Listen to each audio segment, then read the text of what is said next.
नमस्कार मित्रमैत्रिणींनो, ब्लॉगच्या प्रतीक्षामध्ये तुमच्या सर्वांचं मनापासून स्वागत आहे। आजचा ब्लॉग हा इथल्या शिमगोत्सवाबद्दल आहे। हा जो शिमगा आहे हा बऱ्याच ठिकाणी 2 दिवसांचा सण असतो, पण गोव्यात आल्यानंतर पहिल्यांदा मला कळालं की हा जवळजवळ 8 ते 10 दिवस राबवण्यात येणारा कार्यक्रम आहे। शिमगोत्सव हा गोव्याच्या संस्कृतीचाच एक भाग होय। होळीनंतर गोव्यात शिमगोत्सवाची सुरुवात होते।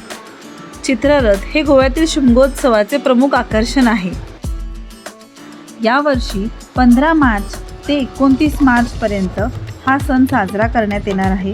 21 तारखेला आमच्या इथे म्हणजेच वास्कोमध्ये हा सण साजरा करण्यात आला होता। तेच पाहण्यासाठी आम्ही तिथे गेलो होतो। या उत्सवात अनेक बालकलाकारांनी भाग घेतला होता। इथे आल्यानंतर या रोडवरती साक्षात स्वर्गात आलो की काय हा अनुभव झाला, कारण की प्रत्येक देवाचं दर्शन इथे झालेलं आहे। प्रामुख्याने मुख्य असलेले म्हणजे येथील चित्ररथ। या चित्ररथांद्वारे संपूर्ण रामायण समजावून सांगण्यात आलेलं आहे।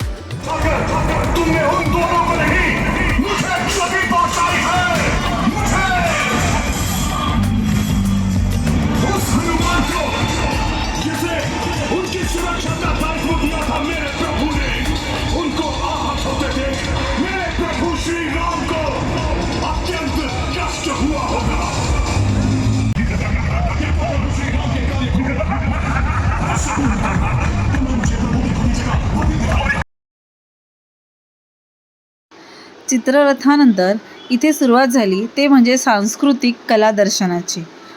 या उत्सवात पारंपरिक वाद्यासहित पारंपरिक नृत्य देखील पाहायला मिळालं, पण सर्वात महत्त्वाचं म्हणजे या पूर्ण शोमध्ये सर्वात जास्त स्त्रियांनी सहभाग घेतला होता।